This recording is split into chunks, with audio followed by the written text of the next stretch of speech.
Welcome to the Mother-Daughter-ish podcast. It's your mama's favorite podcast. And the podcast your daughter always wanted. This is Miss Dawn. And Angelique. From the 713. Houston, y'all. Get connected and stay connected weekly as new shows debut on Sunday, Wednesday, and please check out our Saturday Out and About showcases. Enjoy the show. Please subscribe, like, share, comment, and tell every woman on the planet that you know about our show. Here's our show for today. Everything's better. Mother and daughter, oh, they're the greatest duo. Mother and daughter, oh, they're the greatest duo. Copyright disclaimer under Section 107 of the Copyright Act 1976. Allowance is made for fair use for purposes such as criticism, comment, news reporting, teaching, scholarship, and research. Fair use is a use permitted by copyright statute that might otherwise be infringing. It is illegal to make a false copyright claim, and such actions may lead to our party seeking compensation for losses. This video was created and published by the Mother-Daughter-ish show in their personal capacity. The opinions expressed in this video are the creator's own and should not be taken as a definitive fact. The validity of any evidence provided should be independently consulted and researched and resource verified for authenticity. And the Mother-Daughter-ish show takes no responsibility for the actions of those viewing this video. Thank you so kindly.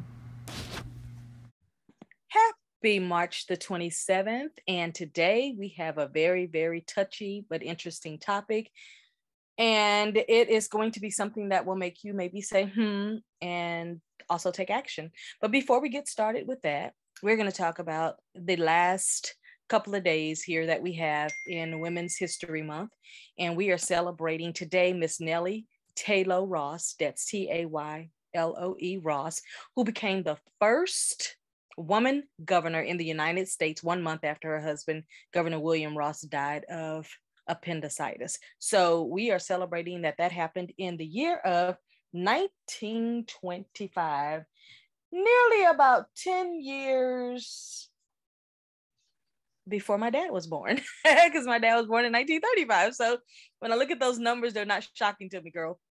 Hey, we're almost at the end of this month. How are you feeling about March? Did it do everything it was supposed to do for you, since you got a lot of new experiences this month? Yeah, it was a good month. It's always one of my favorite months. Yeah, of course, because it's your birthday month. You know, this month you really had a good time because you got to celebrate your birthday. You got to do some new things. You went to a new restaurant. You went skiing. Yeah. Seeing real snow for the first time. Mm-hmm. Every time I tell people, they're like, what? That was your first time? Like, yeah. Yep. So you got a chance to get your your ski drip on. So that was pretty good. So, I'm excited that you're getting all those new experiences. I think that it's really good to throw yourself into the throes of. Is it going to be snowing in May in Utah? No. The snow starts in Utah right around October, and it typically ends right around March something. So probably April. The slopes and everything, they close at the end of March because they're preparing the land for then all of the spring and summer activities. So if you don't get that last ski in the week before the last week of March, then you're typically not gonna be able to get a lot of those people. Think about it. They are there for the adventure, and then they move on to other places, or they prepare themselves for their next adventures because they're there, kind of like tour guidance or whatever. Mm-hmm. Well, again, like I said, today we have a topic that's going to either be touchy, it's either going to make you mad, or it's probably going to make you very curious, but we are talking about banking. And the reason we're talking about banking is because there has been so much in the news lately about banking, and it has not been good. I know that even myself in December and January, I experienced the most horrific thing you could ever experience when it comes to banking and trusting an institution with your money, your livelihood, your bill money, your whatever you want to call it. And it was not a very pleasant experience. We're going to give you some examples of other people that are experiencing the same thing. And then I'm going to share my brief story with you. I won't go into too much detail because I want to save a lot of the real details for whatever action shall be taken. Mm-hmm. So the first one that we want to share with you is just a little bit of audio from a girl that my daughter sent over to me. And I don't want to say her name or anything like that, but I want you to just kind of hear what she has to say about what happened to her. Now, put yourself in her shoes, that if you had someone helping you out and they did their part, you did your part, and then a banking institution says, oh, no, we don't think you're worthy of this. And no, we're not going to do that. And no, you won't be able to pay your bills for the year. And no, we're just going to hold your money and you figure out the rest. And yeah, you've trusted us, but we don't trust you enough. And so play that audio for them so they can understand what we're saying. You may have already seen this, but listen very closely to what is actually happening here with this first example that we're giving you. And again, this is for educational purposes. This is for decision making. This is just so that you know what's going on out here in the world every single day as you trust your money with traditional banking. You might want to think of other options. Okay, go ahead, Angie. Okay. So tell me why. I literally never experienced what I just experienced. I'm not the kind of person to come on here crying, but fuck Citibank, because my dad sent me a check to pay off my rent for the next year, and that's it. And I go into Citibank to cash the check so I could pay my rent. And they confiscate my check and refuse to give it back. And they say, hey, we can't cash this. I said, why can't you cash it? They say, because we can't verify the check. I said, so what are you saying? They're like, we can't verify the check. I said, okay, so do you want to call my dad? He sent me the check from New York. If you want, I can, he can give you his bank routing number. She's like, no, we can't verify this check. I can't cash this check, and I'm confiscating the check. I said, why are you confiscating my check? If you're not going to cash my check, okay, then let me go to somewhere else that can cash my check, right? She's like, because I have to confiscate the check. I said, so what are you saying? Like, are you saying the check is fraudulent? Because it's not. Okay, and then I said, do you confiscate everyone's checks who comes in here that you can't verify? She's like, no. I said, okay, so then why are you confiscating mine? Okay, and then she said, she had nothing to say, so she walks away. She says, okay, we're going to call the cops. I said, no, I have this all on video of you literally saying that you only confiscated my check. Okay, and we all know why she fucking did that, okay? And then she says, okay, lock her in here. You can't leave here with that video. You can't leave here with that video. I said, okay, you're going to come to my phone and delete the video then? Then come to my phone and take my phone and delete the video then. Anyway, so then she tells him, the security, lock the door, lock her in the Citibank. She's not leaving here with that fucking video. I said, yes, the fuck I am. They called the cops on me. Then eventually they just let me leave. But I'm so upset because I hear everyone talking about racial profiling and stuff, but like at the end of the day, like I just can't even, like, this is my fucking rent money. And to think that she was going to confiscate my check, she did, but I ended up getting it back because I made her give me my check back. But to think that, like, I can't pay my rent right now because of fucking racist ass bitches who work at fucking Citibank. Guess who's suing Citibank? So tell me why. So, yeah. so as you hear there, this is happening everywhere. It doesn't matter. And I'm starting to believe, Angie, that it doesn't even matter what bank. Yeah.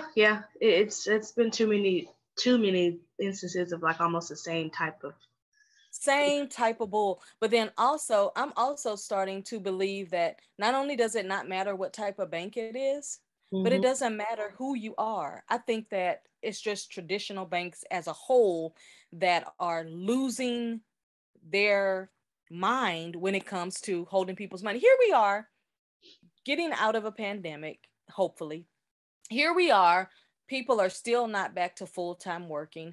Here we are, people are trying to help one another. Like she said, her father was trying to help her. Here we are in all of these situations, and a bank can decide. And here's what's funny. How is it that they can verify the funds and still deny to give you your money? I've had a couple of instances that are just absolutely ridiculous. I've been in a bank where they have had to call and verify the check 3, 4, 5 times with somebody who was with their bank. And I'm just like standing there. And then the lady goes to count out the money and try to short me like several $1,000s. And she had to count it 10 times until I had to say, get your manager to count the money.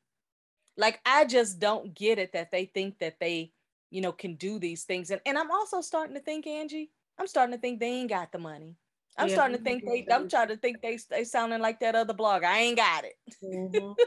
That's how I think of this. So I will tell my story in the end. We have one more example of the shenanigans. It's about 1 minute and 50 seconds.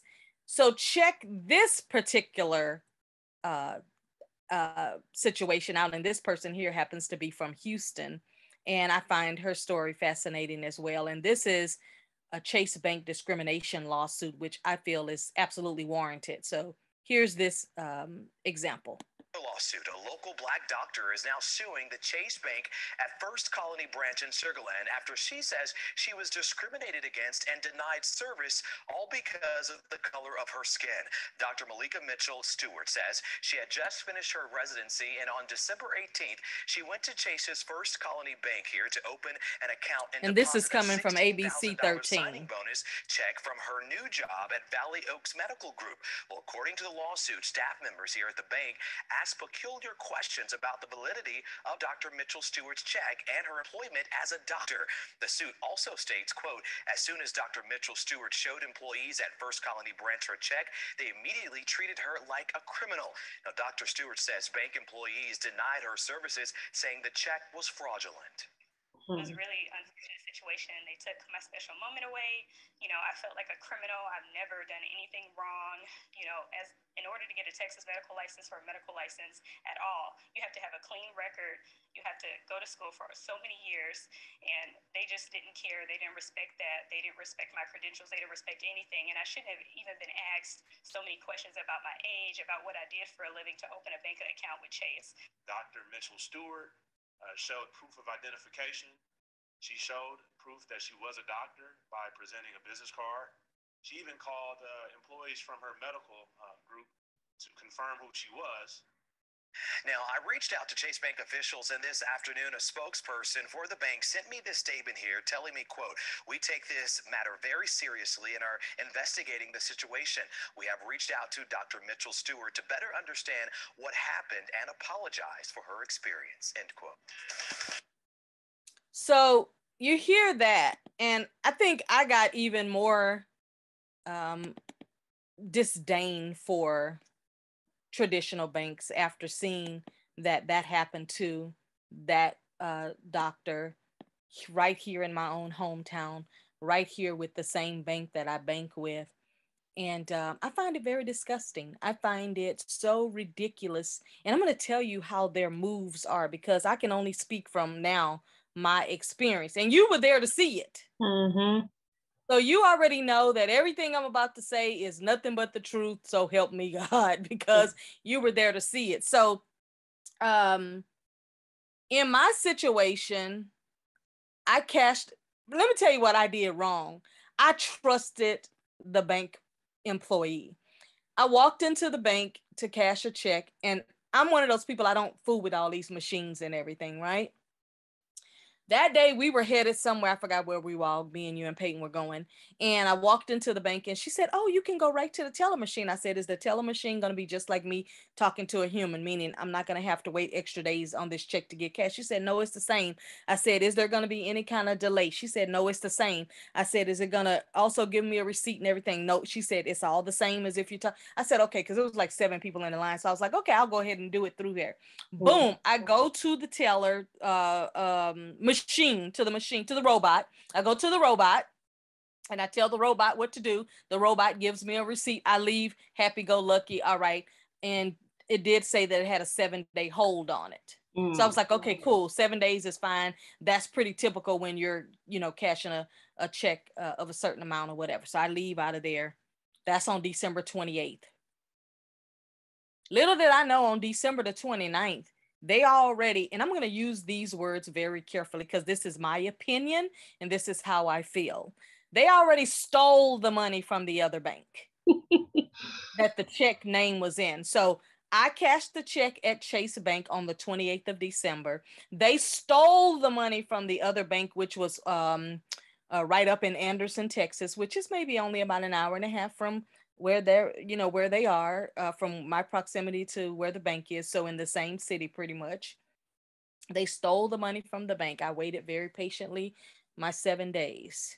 Then I called to verify my account and what money should have been there because I had some very significant things that I needed to pay off immediately that I had already made arrangements on. And one thing about making arrangements on paying certain things off, that if you renege on the arrangement, then you get incurred all of the interest, all of the, the taxes, all of the everything that's going to be there because you basically reneged on it. So it's almost like you didn't make the deal and then you backed out on it, right? Mm-hmm. So I cashed the check on the 28th. They stole the money from the other bank on the 29th. About 7 days later, after Christmas, after holiday and all that, I even gave them an extra day. I called to verify my account. In my account, to my chagrin, they said your account has been closed. Mm. Now let me give you a little bit of history, Angie, that you probably don't know. I was with Chase Bank back when Chase Bank was Washington Mutual. You may not have remembered the yellow and white sign of Washington Mutual, but that's where I started with them back in the 90s. Okay. So we're talking history here. So when Chase Bank took over Washington Mutual in the early 2000s, I rolled with the punches because I had too many business accounts with them with too much money in it. I had my mortgage with them back in the 90s. I had too many things that I said, okay, I'm going to go ahead and stick with them because I had my mortgage with them. That was fine. I had my business accounts with them. That was fine. I had private banking with them. That was a fantastic experience. Private banking, was really the way for me to go with what I was doing with the different contracts that I had. So I said, I'm going to roll with the punches. I'll stay with them. I never really wanted to be with them because of the history from the Chase family and the Morgans, and I never wanted to be with them because of that. I liked Washington Mutual and their down home treatment. So they said my bank account was closed. Oh, but I never got so dressed so fast in my life. I got dressed and I marched baby. I felt like I was Celia on The Color Purple. You ever seen The Color Purple? Mm-hmm. When she walking down that field and you told Harpo to beat me. I never felt so much like I was Miss Celia in my life. I got dressed, baby. I ain't combed my hair. I put a hat on my head and a mask on, and I went to that bank. And the little lady that's always at the door, she's a very sweet lady. I think she's from Jamaica or somewhere, and she always greets me really nicely. And I said, I know she's the branch manager, and I said, I got a problem and I need it solved now. And she said, what's the problem? I said, I just called my bank. Because, see, they didn't tell me where they forwarded my money I had in there before I cashed the check. And they didn't tell me where they forwarded my money after I cashed the check. All I know is they stole my money. Yeah. Okay, that's how I feel. This is my opinion. They stole my previous money and my past money. Okay. So I go to the bank and I tell the lady what's the deal. And she said to me, they were booked up because, with everything going on, they weren't taking walk-ins. You had to make an appointment. And she said, I could just sit there she said, I could just sit there all day. And hopefully if somebody don't show up, I was like, no, you call around every bank within a certain vicinity and you find out which branch can take me. And so she called around and we found the bank that I went to, which was the Chase Bank on Fry Road.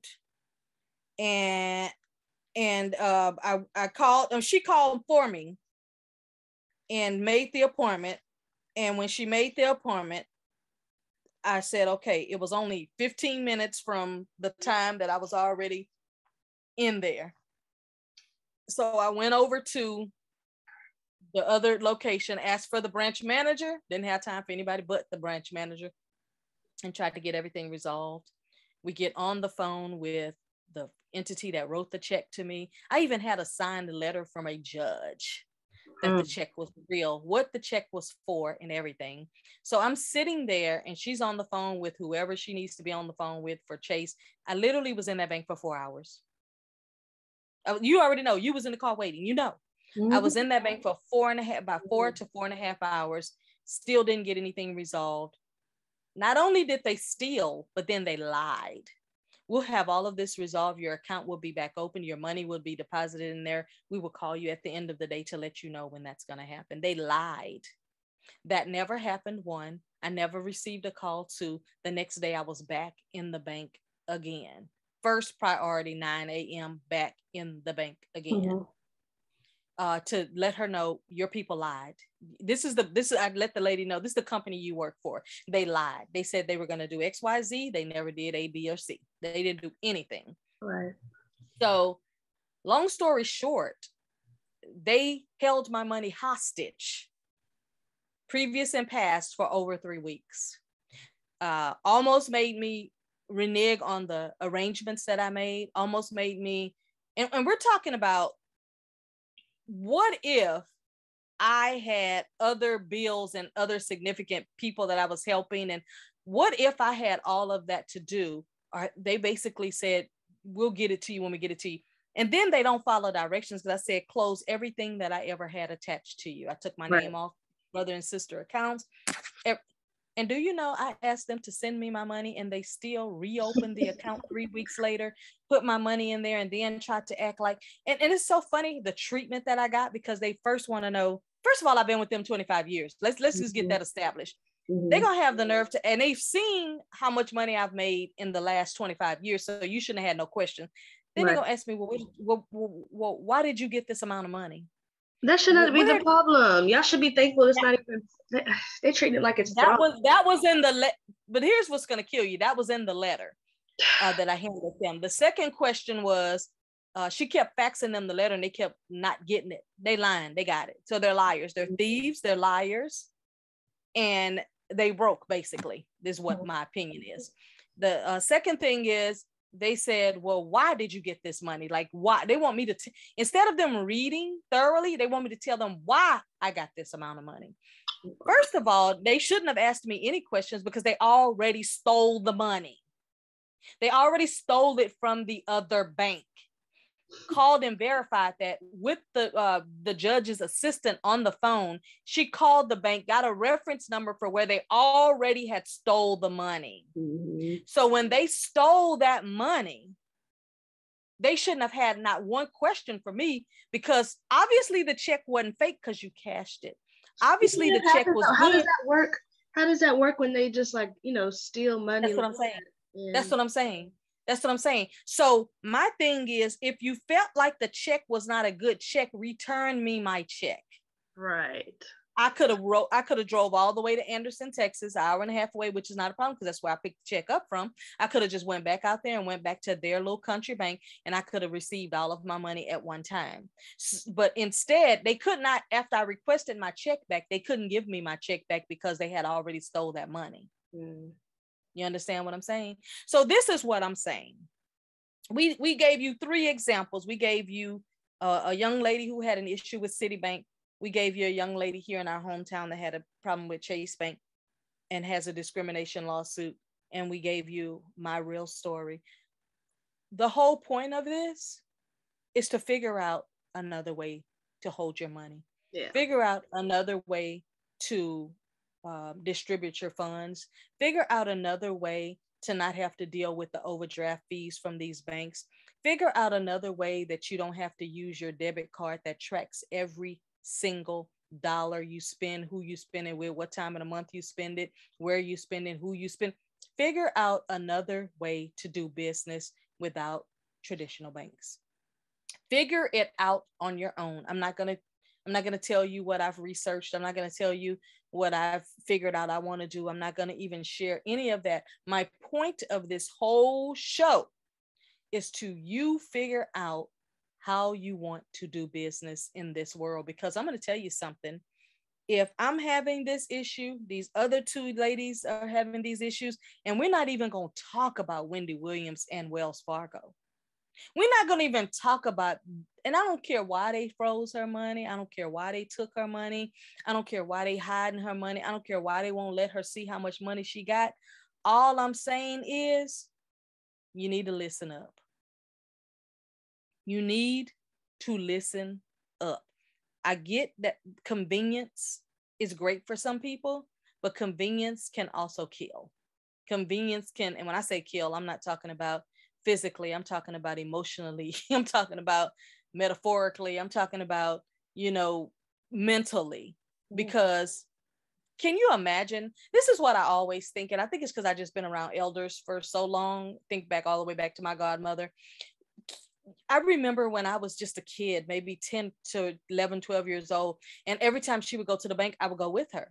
And the reason I would go is because I knew that if I didn't go, then she would have questions that she didn't ask. But I was young and smart enough to ask questions. Like if she said that she wanted $100 but she wanted it all in 20s, why would you give her 10s? And see, I'm real ridiculous like that now. If I ask for $500 and I say I want everything in sequential order, don't give it to me out of order.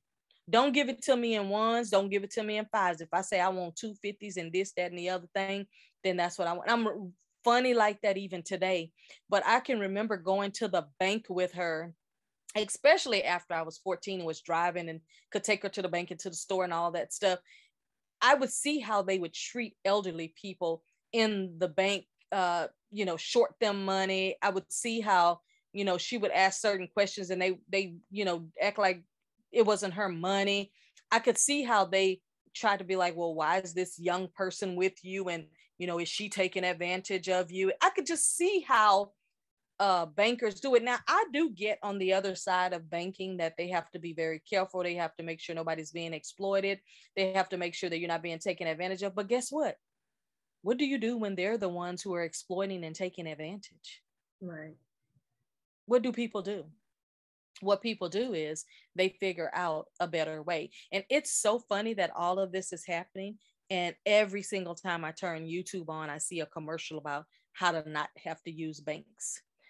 There's all these new cards that are attached to other things that you can put your money on and get your paycheck on and do all of these interesting things with. There's Western Union now has a credit card where you can get your checks. That's the way they hold the older people or the disabled people or people who have like a government check or something coming in, or their IRS payment, from taxes or something coming in.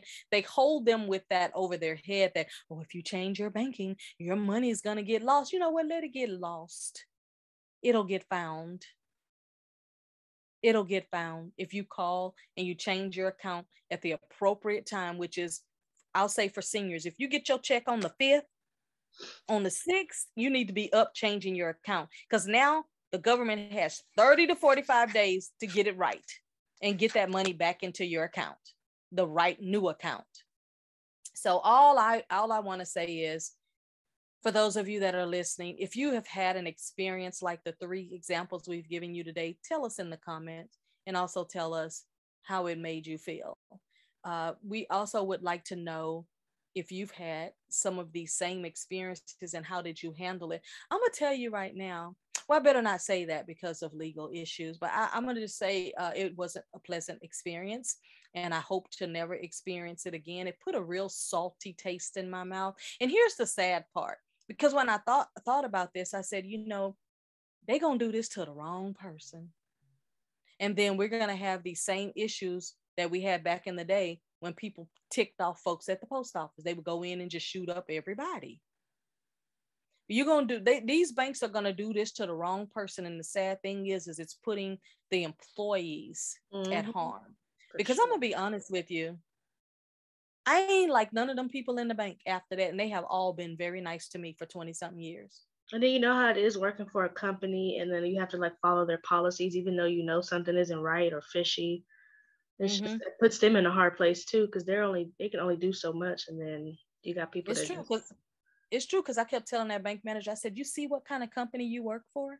I said, so this is where you're planning to retire. You're going to work with a company who stole my money. You saw it firsthand. You see. And she kept saying, I don't know why they saying this. Like, this is ridiculous. She's like, they have lied even to me. Even she was disgusted. I said, and then you also are working with a company that could do a client that has been with them for 25 years who could do me this type of way for no reason. And then I didn't even get a letter, an email, all the technology and all the traditional ways that you could send a notice to somebody. They didn't even tell me they closed my account. You know how I found out they closed my account? Yeah. How?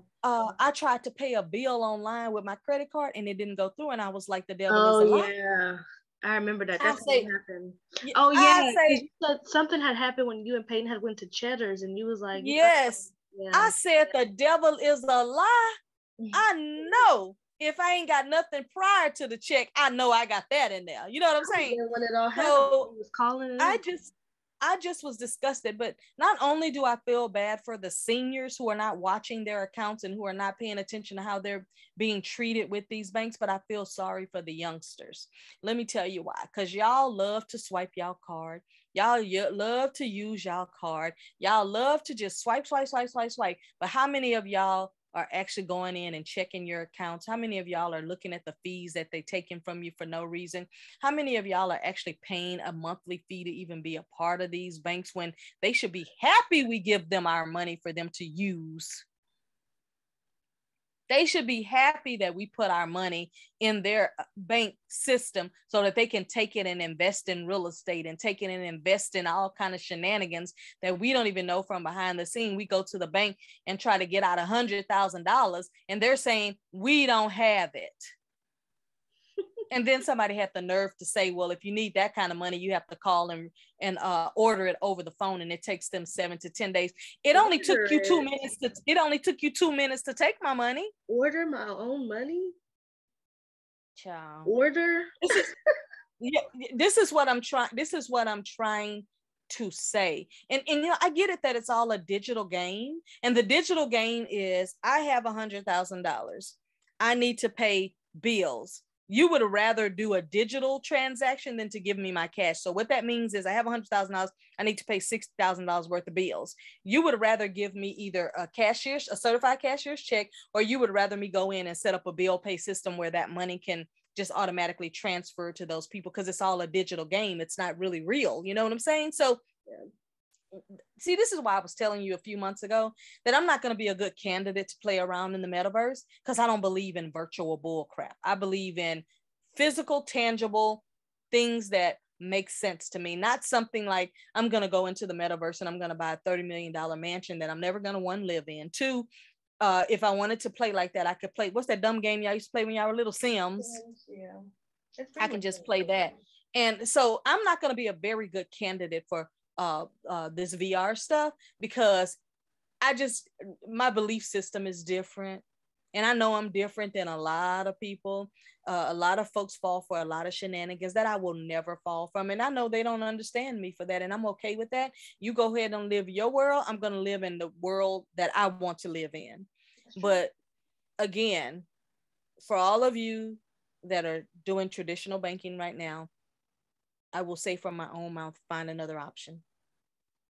Find another option before you end up being a statistic, because I never thought, after being with a bank for 25 years, that I would have to put up with anything like that. You know, the appropriate way, just so they know that there would have been a solution, the appropriate way would have been when I cashed the check, before they went and stole the money from the other bank, that they would have given me a call on the phone and said, hey, can you come into the branch? Mm-hmm. When I went into the branch, then they should have asked to see my letter. I would have showed it to them, and they would have said, well, we have some hesitation. We don't know if this check is real. We can't really get anybody on the other end to verify it. But instead, what they did is they allowed me to cash the check. They stole the money and then held the money and closed my account. So if I was in a whole nother country trying to get my money, it would have never happened, because I wouldn't have been here to hound them every single day. And here's the other sad part. I had to call them 5 times a day, and they kept saying, I'll call you back. And not only that, the executive person who said she was in the executive office here in Texas, she would lie and tell me, I'm going to give you a call back at the end of the day to let you know what we resolved. She never did. When I finally got her down, see, I asked very specific questions, and people don't like that. Because the question I asked her was, did they tell you why they closed my account down and are holding my money hostage? She said, no, they won't tell me any of that. All they're telling me is that they're working on a solution, blah, blah, blah. It was as if she was supposed to do her job if y'all not giving her the right information. That's what's going on when you be lying and keep stuff. That's my point. And that's why I said to her, and that's the company you work for. I said, that's the company you work for, that you can't even give a customer. And then here's the funny part.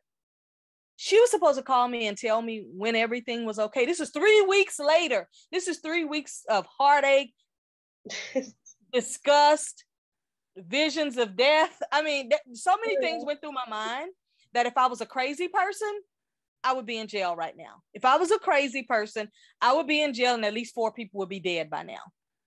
This is what I'm trying to tell you.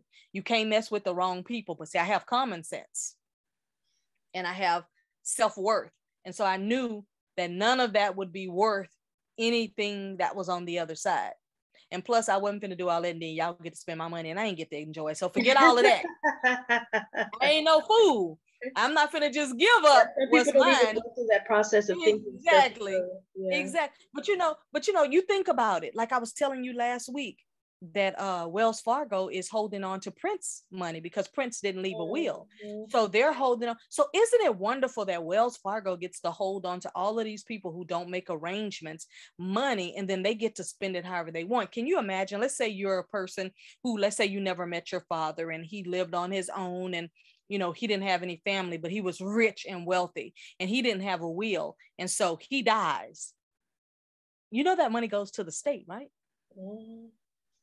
That means that they then get to just keep that money. Now, by law, they'll run something in the paper that says, hey, this person's name was on this person's account. And if you ever get found, but how many people now read a newspaper? For real.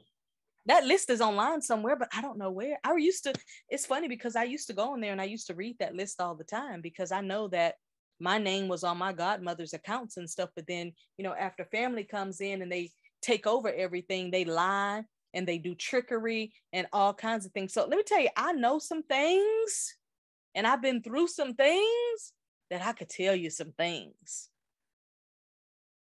So isn't it interesting that when people don't handle their business, that somebody else will come in? So to end this, before I get heated over here, because I could feel it too. The lady lied to me the night before and said she was going to call me to let me know what was up. The next morning, the Holy Spirit just told me, check your account. Just woke up at 7:00 in the morning, check your account. Said my money was there. Here I am like Miss Celie on The Color Purple, baby. I got dressed and I went to that bank. I handled all my business that I needed to handle. And here this heifer called me at 5:00 in the evening. Now, whole day done went by. Branch manager I still got her voicemail. I never answered her call. I never called her back. When it comes to ignoring you, I'm the queen. I can ignore you to the end of the earth. And that's what I've done to her. Ignored her she can put in her records, oh yes, I called her 5 times. She did not answer my call. But guess what? I didn't answer her call or return her phone calls because 1, she was a liar. 2, she didn't have enough equipment in her repertoire to handle her job properly. And 3, I was sick of her lying and I decided I wasn't going to allow her to lie to me again. You think I don't know that she went in and looked at my account and saw that I had already gone over and handled my business? I know she looked into my account. So she obviously knew that I knew my money was there either the night before, probably after midnight, but I didn't get the message in my head to check that account till 7 that morning. And boom, I was on my way over there. But I called that one lady that was helping me over there. I think her name was Lorena. I called her and I said, I'm on the way to handle my business. And she said, all right, I'll be here. When I got to that door, she escorted me to the back to handle all the business I needed to handle with all of the arrangements I had made for things I needed to do. And I got up out of there and she had the audacity to say, do you want me to order you a new debit card? I said, no. When I'm done with y'all, I'm done. That's almost as crazy as when people ask you if you want your $50 change back at restaurants. Exactly. What type of question? Or what kills me is you go in and you spend your hard-earned money and they say, do you want a receipt? Of course I want a receipt, because if I try to bring something back or get home and something is spoiled or whatever, and I try to bring it back, you're going to look at me like I'm stupid. Yeah. And I don't like all of that. I am just really strange when it comes to certain bull crap. I don't like it. I don't want to participate in it. I don't want it around me. It's not the life I'm living. So I don't want any parts of it. People do all kind of little slick things because that's what their belief system is. But I keep redirecting every time somebody does it to me.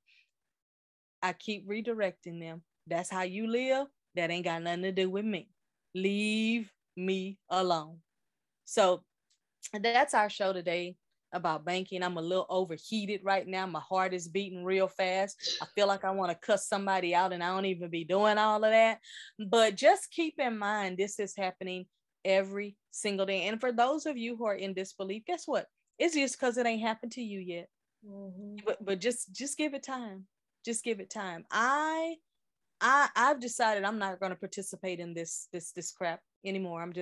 I'm moving on with new ideas and new things to do with what I'm doing in life. So that's our show for you today, and we hope that you've enjoyed it. And if you want to look up some of these stories, you can look them up. Just go to YouTube and look up all the different discrimination things that are going on with the banks. And I'm sure now that you've heard this story, you're going to start hearing more, because I'm hearing them every single day. And I'm so thankful for social media, because now we can see it in real time. Now we can see what's really happening. One of the biggest stars on this planet right now in the talk show industry is letting you know what's happening to her. Letting you know what's happening right now with her. Because you're famous. So it ain't just regular people. It's happening to big stars. You know, just last week they were saying that Morris Day and the Time wanted to take their show out on a concert, and the estate for Prince said, no, you can go out on concert, but you can't use this name. And it was somebody from Wells Fargo that handles that account over there. I will never be giving anybody any kind of authority over me that I can't even trust. You will never get authority, and I can't even trust you. That means banks and anybody else. Anyway, that's our show for today, and let them know what they need to do, Angie, because we got some good stuff coming up, and we can't wait to introduce our April month to you. Our April month is going to be Women's Warnings, and we're taking these right from the headlines of movies that we've seen on Netflix that are going to be so freaking interesting to you. I've broken them down to the most minute warnings that any woman who cares about herself needs to know. Now, you know, in December we did our December show was What Every Woman Should Know. And then in January, we turned around, and what was our January series? I have to go back in my notes. So we did a series in December, we did a series in January, and we are excited to bring our April series, which is women warnings. And we just really want to warn women, because again, this podcast is for women by two women. So we want to make sure that we're staying within that realm of who our focus people are, and that is women. And our messages are right on brand with that. So, all right, Angie. Yes, keep subscribing, liking, and commenting on our content, as well as sharing. I've been sending a lot of the links out to people, and they're really happy to send to their moms and sisters and, you know, things like that, women in their lives. But yeah, keep doing what you're doing, and definitely keep commenting. I see people now commenting on Podbean, so I've been replying to that. But yeah, just keep doing what you're doing. And if you have not yet joined us over on Instagram, it is mother-daughter-ish_. We would love to have you over there. We're getting a lot of traction over there. I've been over there doing a lot of connecting with other podcasters, and women and men, other podcasters and influencers and all kinds of people. And I see that as we're joining them, they are joining us back. And I'm really, really loving that. So also join us over there. We got a lot of reels that we're going to be boosting up over there. We have, you know, we always show you in the new podcast. We post every single day, even on the days that we don't have a show coming out, which is like on Tuesdays and Wednesdays and Thursdays. Tuesdays and Thursdays, we don't have shows that we debut, but definitely check us out over on Instagram, because if you don't get to see a show over here on YouTube, at least you can see something every single day over there on the mother-daughter-ish_ at Instagram. So that's our show for today. And until next time, bye for now. Bye.